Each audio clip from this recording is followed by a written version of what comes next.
क्या बात एकदा जोरदार टाळ्या. आपण मुख्य सोहळ्याकडे वळतो आहोत आणि अर्थातच आत्ता आपण मंचावर जर नजर टाकली तर हिरे माणिक रत्न अशी मान्यवर मंडळी मंचावर आहे आणि आपल्या या कार्यक्रमाच्या अर्थातच या राज्यस्तरीय युवा महोत्सवाच्या 2025-26च्या समारोप सोहळ्यासाठी खास उपस्थित आहेत माननीय श्री उदय जोशी सर, उपसंचालक क्रीडा व युवक सेवा संचालनालय, त्यासोबतच माननीय श्री युवराज नाईक सर, उपसंचालक पुणे विभाग, त्यासोबतच माननीय माणिक पाटील सर, उपसंचालक क्रीडा विभाग बालेवाडी, माननीय मिलिंद दीक्षित सर, सहाय्यक संचालक मुख्यालय, त्यासोबतच माननीय श्री चंद्रशेखर सरवदे सर, सहाय्यक संचालक. सर्व मान्यवरांचं मी शब्दस्मरणाने मनपूर्वक स्वागत करते आणि संयोजन समितीला विनंती करते की मी नामोल्लेख करते आहे त्यांचा पुनश्च एकदा आपण यथोचित असा सन्मान करायचा आहे. आणि सगळ्यात पहिला सन्मान आपण अशा व्यक्तिमत्वाचा घेतो आहोत जिच्यासाठी खास हे आकर्षण तुमच्या सगळ्यांच्यासाठी आणि अर्थातच ती आहे प्रसिद्ध नाट्य चित्रपट अभिनेत्री आणि आपल्या सगळ्यांची महाराष्ट्राचं आराध्य कुलदैवत खंडेरायाच्या म्हाळसा अर्थातच म्हाळसा देवी आपल्या सगळ्यांच्या लाडक्या अभिनेत्री सुरभी हंडे यांना सन्मानित करण्याची विनंती मी माननीय श्री उदय जोशी सर आणि त्यासोबतच माननीय मिलिंद दीक्षित सर यांना करते. त्यांनी कृपया सुरभी हंडे यांना सन्मानित करायचं आहे.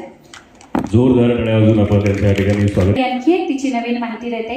आताच म्हणजे जवळजवळ 3-4 महिन्यापूर्वीच आमच्या या कन्येने छानसं असं एक नवीन क्षेत्र निवडलेलं आहे आणि ते क्षेत्र म्हणजे इव्हेंट मॅनेजमेंटमध्ये पदार्पण करते. तिची कंपनी तिच्यासाठी एकदा जोरदार टाळ्यांचा कडकडाट मागच्या 3 महिन्यापासून ती या क्षेत्रामध्ये कार्य करते आणि तिची सुरुवातच शासकीय कार्यक्रमांपासून तिने केलेली. एकदा जोरदार टाळ्यांचा कडकडाट तिच्यासाठी होऊन जाते.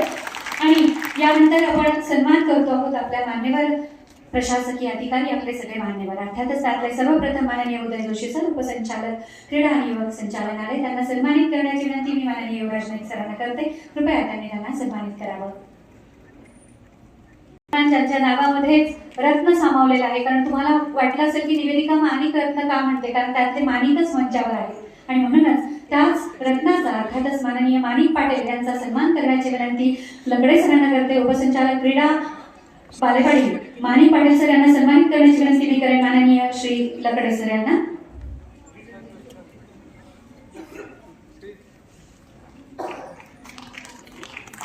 आणि आता अशा व्यक्तिमत्वाचा सन्मान ज्यांच्या नावामध्येच खूप काही सामावलेला आहे. सृष्टीचे नियंते 3 आहे, ब्रह्म, विष्णू आणि महेश. त्यातला एक अर्थात विष्णूचा अवतार, त्यातलं एक नाम ते धारण करतात. यदा यदा हि धर्मस्य ग्लानिर्भवति भारत अभ्युत्थानम् अधर्मस्य तदात्मानं सृजाम्यहं पवित्राणाय साधूनाय विनाशाय च दुष्कृतां धर्मसंस्थापनार्थाय संभवामि युगे युगे. असा भगवद्गीतेचा सार ज्यांनी सांगितला ते नाव साधारण करणारे आपल्या क्रीडा संचालनालयाचे आपल्या सगळ्यांचे लाडके सहाय्यक संचालक माननीय मिलिंद दीक्षित यांना सन्मानित करण्याची विनंती.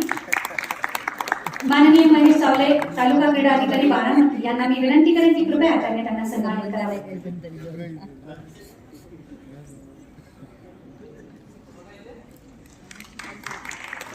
यानंतरचा सन्मान अशा व्यक्तिमत्वाचा ज्यांच्या नावामध्ये शीतलता, सौम्यता आणि यशाचं शिखर सामावलेलं आहे. अर्थातच असं नाव ज्या नावामध्ये सर्व काही आहे.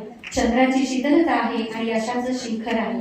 अर्थात माननीय चंद्रशेखर साखंदे, सहाय्यक संचालक, यांना सन्मानित करण्याची विनंती मी माननीय श्रीमती शोभाताई पालवे यांना विनंती करेन की त्यांनी सरांना सन्मानित करावं.